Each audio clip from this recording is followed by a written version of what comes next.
La brisa matutina acariciaba suavemente las hojas de los robles centenarios del Arboreto Nacional, mientras el equipo de protocolo real realizaba los últimos ajustes para una ceremonia que marcaría un antes y un después en la historia militar española. Era el mes de junio, cuando los colores del arco iris adornan las calles de las principales ciudades del mundo. Pero esta vez, por primera vez en la monarquía española, esos colores llegarían hasta los terrenos más solemnes del reino. El coronel María Elena Vázquez observaba desde la distancia cómo los jardineros colocaban meticulosamente las coronas de flores que su majestad depositaría en el monumento conmemorativo. Sus manos, curtidas por años de servicio, temblaban ligeramente no por nerviosismo, sino por la emoción contenida de quien había luchado durante décadas por este momento. A sus 52 años, había sido testigo de una transformación que jamás imaginó posible cuando ingresó al ejército como una joven cadete que ocultaba su verdadera identidad tras un uniforme que entonces parecía diseñado solo para quienes encajaban en moldes tradicionales. Coronel Vázquez, la voz del capitán Rodríguez la sacó de sus reflexiones. Su Majestad llegará en 15 minutos. El Estado Mayor ya está posicionado junto al área de reconocimientos. María Elena asintió con firmeza, ajustando las condecoraciones que brillaban sobre su pecho. Entre ellas, una pequeña insignia discreta que pocos notarían. Un pin del arco iris que había guardado durante años en su cajón, esperando el día en que pudiera llevarlo con orgullo junto a sus medallas de servicio. La historia de este momento había comenzado meses atrás, cuando una carta firmada por más de 200 militares activos y retirados llegó al Palacio de la Zarzuela. En ella, solicitaban respetuosamente que la corona reconociera las contribuciones y sacrificios de los miembros LGBT y de las Fuerzas Armadas Españolas, muchos de los cuales habían servido en silencio durante décadas, enfrentando no solo los peligros del servicio militar sino también la discriminación y el rechazo de algunos de sus propios compañeros. El teniente coronel Alejandro Morales había sido uno de los principales impulsores de esa iniciativa. Su carrera militar había sido ejemplar. 3 despliegues en misiones internacionales de paz, numerosas condecoraciones por valor y liderazgo, y el respeto unánime de sus subordinados y superiores. Sin embargo, durante años había vivido una doble vida, manteniendo en secreto su relación con David, un ingeniero civil con quien compartía su vida desde hacía más de una década. La presión de ocultar una parte fundamental de su identidad había pasado factura a su salud mental, llevándolo a considerar el retiro prematuro en más de una ocasión. Fue durante una misión en el Líbano, mientras consolaba a un joven soldado que había recibido noticias devastadoras de casa, cuando Alejandro comprendió que su silencio no solo lo lastimaba a él, sino que también privaba a otros de ver que era posible servir con honor siendo auténtico. Esa noche, bajo un cielo estrellado del Mediterráneo oriental, tomó la decisión que cambiaría su vida. Regresaría a España y lucharía por el reconocimiento que tanto él como miles de sus compañeros merecían. El proceso no había sido sencillo. Hubo reuniones tensas en el Ministerio de Defensa, debates acalorados en comités parlamentarios, y momentos en los que parecía que la iniciativa se estancaría en la burocracia militar. Pero algo estaba cambiando en España. Una nueva generación de líderes militares, formados en valores de inclusión y respeto, comenzaba a ocupar posiciones de influencia. El mismo rey Carlos, quien había demostrado su compromiso con la modernización de la monarquía en múltiples ocasiones, vio en esta propuesta una oportunidad de demostrar que las Fuerzas Armadas españolas estaban preparadas para liderar con el ejemplo en materia de derechos humanos. Mientras el convoy real se acercaba al Arboreto Nacional, María Elena recordó las palabras de su compañera de vida, Carmen: esa misma mañana, hoy no solo vas como coronel, vas representando a todas las personas que sirvieron en silencio, a quienes nunca pudieron ser ellos mismos por miedo. Esas palabras resonaban en su mente mientras veía a los periodistas posicionarse estratégicamente para capturar cada momento de una ceremonia que sabía sería histórica. Los primeros destellos del sol se filtraban entre las ramas de los árboles, creando un juego de luces y sombras que parecía bendecir la solemnidad del momento. En pocos minutos, el rey de España estaría allí, no solo como jefe del Estado, sino como comandante supremo de las Fuerzas Armadas, reconociendo oficialmente que el valor, el honor y el patriotismo no tienen orientación sexual ni identidad de género. Era el amanecer de una nueva era para las Fuerzas Armadas españolas, y María Elena Vázquez se preparaba para ser testigo de la historia. El sonido de las ruedas del vehículo oficial sobre la grava del sendero principal del Arboreto Nacional marcó el inicio de un momento que quedaría grabado para siempre en los anales de la historia militar española. El rey Carlos descendió del automóvil con la elegancia característica que lo había distinguido durante años de servicio público. Pero había algo diferente en su semblante ese día. Una determinación serena que hablaba de la importancia que personalmente otorgaba a esta ceremonia. El general de división Eduardo Santamaría se acercó para recibir a su majestad con los honores correspondientes. A sus 60 años, este veterano militar había vivido la transición democrática española, había comandado tropas en Kosovo y Afganistán, y ahora se encontraba liderando una transformación quizás más profunda que cualquier conflicto bélico, la evolución cultural de las propias Fuerzas Armadas. Majestad, dijo con voz firme mientras ejecutaba el saludo militar. Es un honor recibir a vuestra majestad en este día tan significativo para todos nosotros. El rey correspondió el saludo, y sorprendentemente para muchos de los presentes, se dirigió directamente hacia donde esperaba el grupo de militares LGBT y que serían homenajeados. Su primer encuentro fue con la sargento primera Ana Belén Ruiz, una especialista en comunicaciones que había servido en 3 misiones internacionales y cuya historia personal había sido una de las que más había conmovido al propio monarca cuando leyó los expedientes preparatorios para la ceremonia. Ana Belén había ingresado al ejército a los 18 años, huyendo de un ambiente familiar que no aceptaba su identidad. Durante sus primeros años de servicio, había vivido con el terror constante de ser descubierta, especialmente durante los despliegues en el extranjero donde la convivencia estrecha con sus compañeros hacía casi imposible mantener la privacidad. Su momento de mayor angustia llegó durante una misión en Afganistán, cuando una carta de su novia fue interceptada accidentalmente por un superior. Esperaba la corte marcial, la expulsión deshonrosa, el fin de todo por lo que había trabajado. En cambio, el comandante de su unidad, un hombre mayor de ideas progresistas, la llamó a su oficina solo para decirle: «Sargento Ruiz, lo único que me importa es que regrese a casa sana y salva. El resto no es asunto mío». «Sargento Ruiz», le dijo el rey con una calidez genuina, «he leído su expediente. Su valor en Herat salvó vidas. Eso es lo que define a un soldado, no a quien ama en casa». Ana Belén sintió que las lágrimas amenazaban con brotar, pero mantuvo la compostura militar que la caracterizaba. «Gracias, Majestad. Es un honor servir a España sin tener que esconder quién soy». Mientras el rey continuaba saludando individualmente a cada uno de los homenajeados, los reporteros captaban cada gesto, cada palabra. Sabían que estaban documentando un punto de inflexión no solo para España, sino para las monarquías europeas en general. Nunca antes un rey había protagonizado un reconocimiento tan explícito y público de la diversidad sexual dentro de las Fuerzas Armadas. El capitán de navío Francisco Javier Mendoza esperaba su turno con una mezcla de orgullo y nostalgia. A sus 45 años, había dedicado su vida al mar y a la Armada Española. Su historia era diferente a la de sus compañeros. No había vivido en el armario durante su carrera militar. Había sido abiertamente gay desde sus primeros días como guardiamarina, enfrentando las consecuencias con la valentía que después demostraría en alta mar. Hubo años difíciles, comentarios hirientes, exclusiones sociales dentro de la comunidad militar. Pero también encontró aliados inesperados, superiores que valoraron su profesionalismo por encima de su vida privada, y subordinados que aprendieron de su ejemplo que la excelencia no tiene orientación sexual. Su mayor logro había sido comandar el patrullero Centinela durante una misión de rescate en el Mediterráneo que salvó las vidas de 200 personas que huían en una embarcación sobrecargada. La operación, ejecutada en condiciones meteorológicas extremas y con riesgo para su propia tripulación, le valió la Cruz del Mérito Naval con distintivo blanco. Pero para Francisco, el reconocimiento más importante llegó meses después, cuando recibió una carta de uno de los marineros bajo su comando. «Mi capitán, mi hijo me preguntó qué es ser valiente. Le hablé de usted, valiente en el mar y valiente en la vida».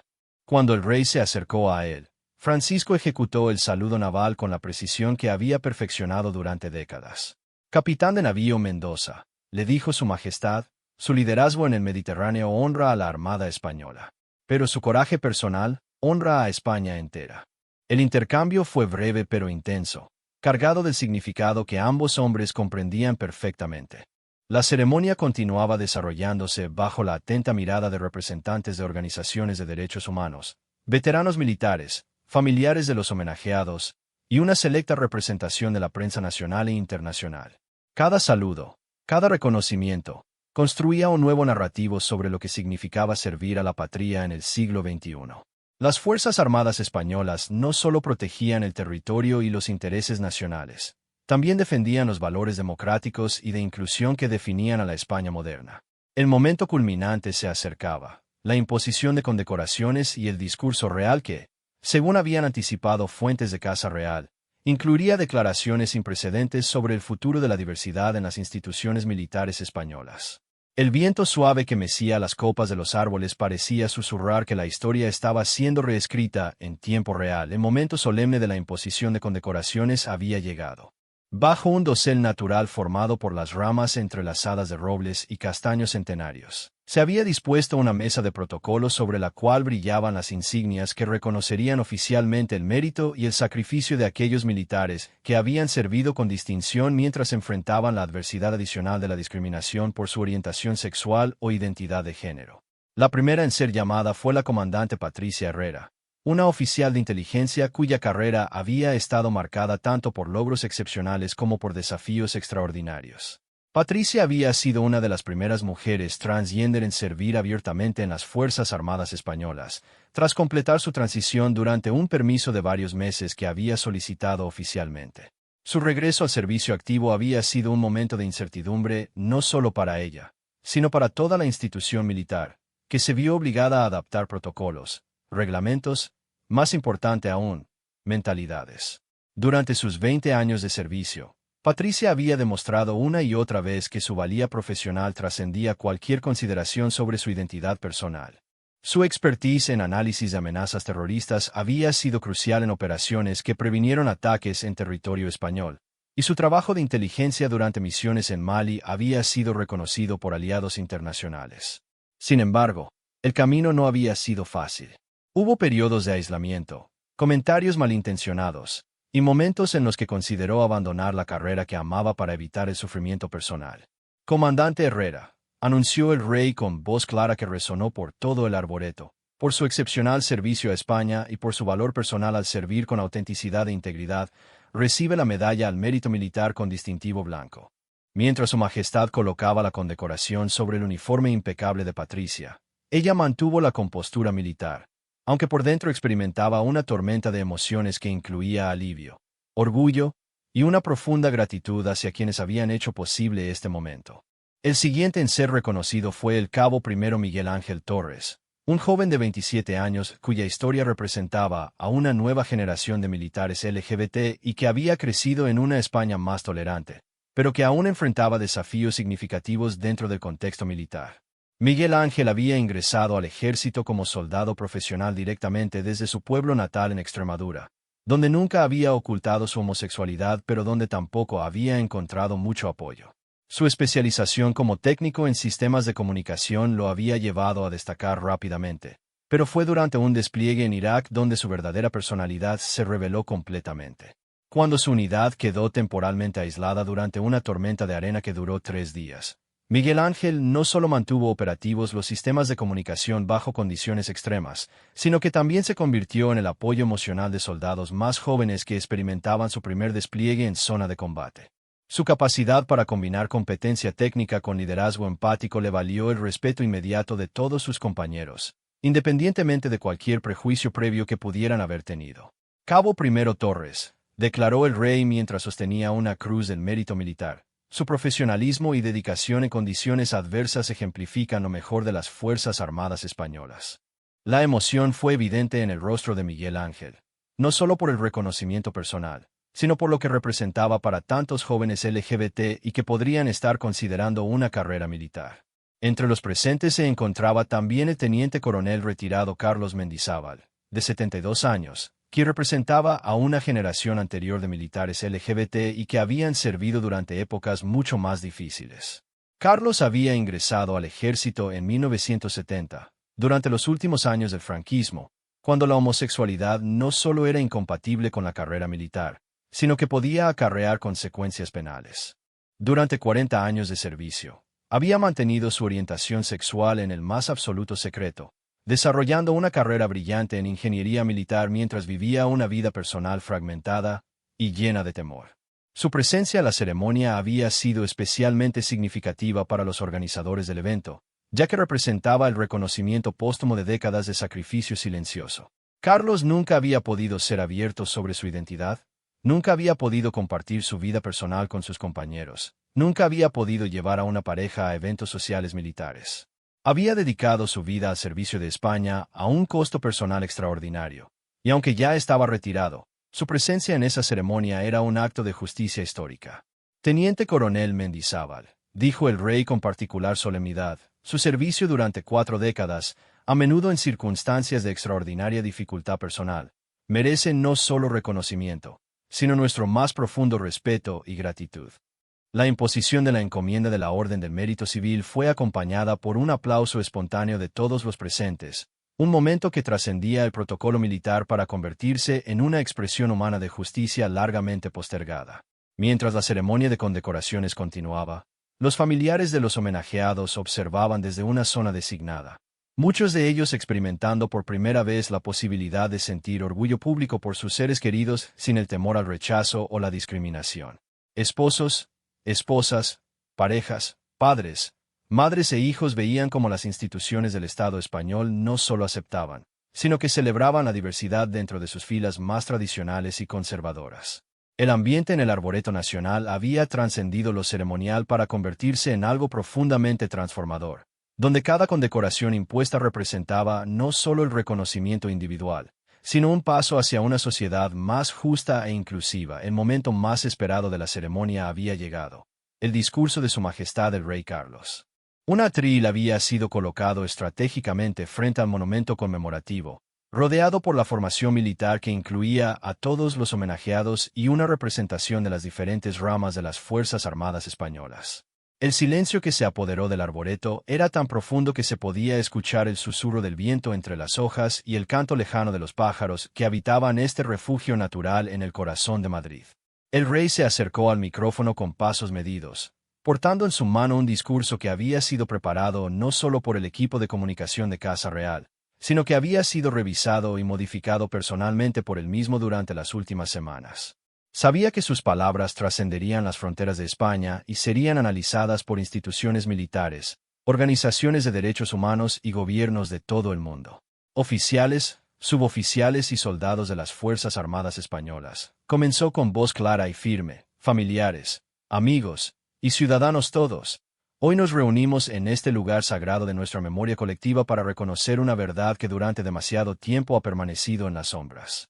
Las Fuerzas Armadas de España han sido siempre defendidas por hombres y mujeres de excepcional valor, sin importar a quién amen o cómo se identifiquen. La tensión emocional entre los presentes era palpable. Muchos de los militares homenajeados, acostumbrados a mantener la compostura en las situaciones más adversas, luchaban por controlar las lágrimas que amenazaban con traicionar la disciplina que habían cultivado durante años. El coronel María Elena Vázquez, quien había iniciado esta jornada recordando su propia lucha personal, ahora escuchaba las palabras que validaban décadas de sacrificio silencioso. Durante generaciones, continuó el rey, soldados, marineros y aviadores LGBT y han servido a nuestra patria con la misma dedicación, el mismo coraje y la misma entrega que cualquier otro miembro de nuestras Fuerzas Armadas. Lo han hecho a menudo enfrentando no solo los peligros inherentes al servicio militar, sino también la incomprensión, la discriminación y el aislamiento. Hoy, España reconoce que esta injusticia debe terminar definitivamente. Entre la audiencia, el teniente coronel Alejandro Morales recordó las noches de insomnio en las que había contemplado abandonar la carrera que amaba por no poder conciliar su identidad personal con las expectativas institucionales. Pensó en David, su pareja, quien había esperado durante años poder acompañarlo abiertamente a eventos militares, quien había soportado la frustración de no ser reconocido como la familia que realmente era para un oficial dedicado al servicio de su país. Las Fuerzas Armadas del siglo XXI deben reflejar la diversidad y los valores de la sociedad a la que sirven, declaró Su Majestad con énfasis particular. No puede haber excelencia militar verdadera cuando se desperdicia el talento por prejuicios obsoletos. No puede haber honor militar auténtico cuando se obliga a los soldados a negar una parte fundamental de su humanidad. No puede haber servicio genuino a España cuando excluimos a españoles capaces y comprometidos por razones ajenas a su competencia profesional. La comandante Patricia Herrera, quien había vivido la transición más visible y compleja dentro de las Fuerzas Armadas, sintió que estas palabras no solo validaban su experiencia personal, sino que abrían caminos para futuras generaciones de militares transgénero que podrían servir sin el temor constante al rechazo institucional. Por tanto, continuó el rey elevando ligeramente el tono de voz, anuncio que las Fuerzas Armadas Españolas implementarán nuevas políticas que garanticen la plena igualdad de oportunidades para todos sus miembros, independientemente de su orientación sexual o identidad de género.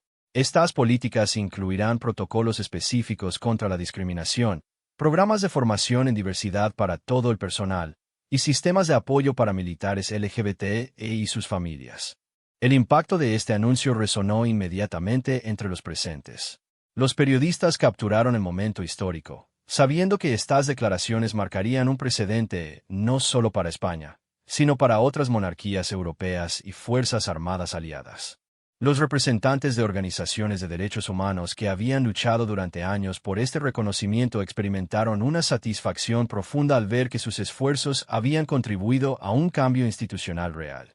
Quiero dirigirme especialmente, dijo el rey girando ligeramente hacia los militares homenajeados, a aquellos de ustedes que han servido a España mientras cargaban con el peso adicional de ocultar su verdadera identidad. Su sacrificio ha sido doble. Han protegido nuestra libertad mientras se les negaba la propia. Hoy, España les dice que merecían mejor, y nos comprometemos a asegurar que las futuras generaciones no tengan que elegir entre servir a su país y ser fieles a sí mismas. El cabo primero Miguel Ángel Torres, representante de esa nueva generación que había crecido con mayor aceptación social pero que aún enfrentaba resistencias institucionales, sintió que las palabras del rey no solo reconocían el pasado, sino que construían un futuro diferente para quienes, como él, habían elegido las armas como vocación profesional. Las banderas que defendemos, concluyó Su Majestad con voz cargada de emoción contenida, representan una España diversa, democrática y libre. Es justo que quienes las portan reflejen esa misma diversidad. Es hora de que nuestras Fuerzas Armadas sean tan inclusivas y progresistas como la sociedad que protegen. ¡Viva España! ¡Viva la diversidad que nos enriquece! Y vivan todos aquellos que sirven con honor, sin importar a quién amen. El aplauso que siguió a estas palabras fue prolongado y emotivo, trascendiendo las formalidades protocolarias para convertirse en una expresión genuina de aprobación y gratitud. Mientras las palmas resonaban entre los árboles del Arboreto Nacional, muchos de los presentes sabían que acababan de presenciar un momento que sería recordado como el punto de inflexión definitivo hacia la plena inclusión LGBT y en las instituciones militares españolas.